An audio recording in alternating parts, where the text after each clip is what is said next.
یو زه نه یم چې دیدان کم درې مترۍ کې کرنتین ترېنه هما وړه ولستی یاره ما راځه نږدې اوسې سات نه کم زه پوهېږم چې سپین مخ دې کې کرستی نورو سیمو په څېر په خوست کې هم کلنۍ دودیزه مشاعره کېږي چې نوم یې چنار دی. چنار نه یوازې مشاعره وه بلکې دا دودیزه کلنۍ میله هم وه. دلته په تېرو کلونو کې د هېواد له بېلابېلو برخو د کوزي پښتونخوا د بېلابېلو برخو شاعران لیکوالان راتلل. هغوی نه یوازې په دې مشاعره کې برخه اخیسته بلکې د دې سیمې له فرهنګي هنري وضعیت یې هم ځانونه خبرول، ترڅنګ یې د دې سیمې له سیاحته هم خوند اخیسته. دلته یې ملګري فرهنګیان فرهنګپال هم لیدل.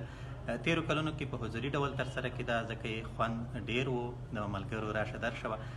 سږ کال د کورونا د مخنیوي په آنلاین ډول دغه مشاعره ترتیب شوې وه چې د هېواد د ځینو سیمو نه ملګرو په آنلاین ډول پکې برخه واخیسته، خو هغسې خوند هغسې تنده چې په تېرو مشاعرو کې خړوبېده سږ کال نه وه.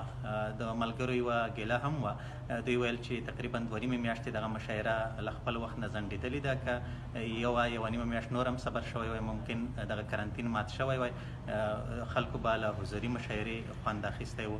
نو د تېرو کلونو پرتله یوه نوې تجربه وه په آنلاین ډول، خو هغسې خوند چې په تېرو مشاعرو په تېرو دودیزو میلو کې و دغسې خوند یې په آنلاین بڼه نه و.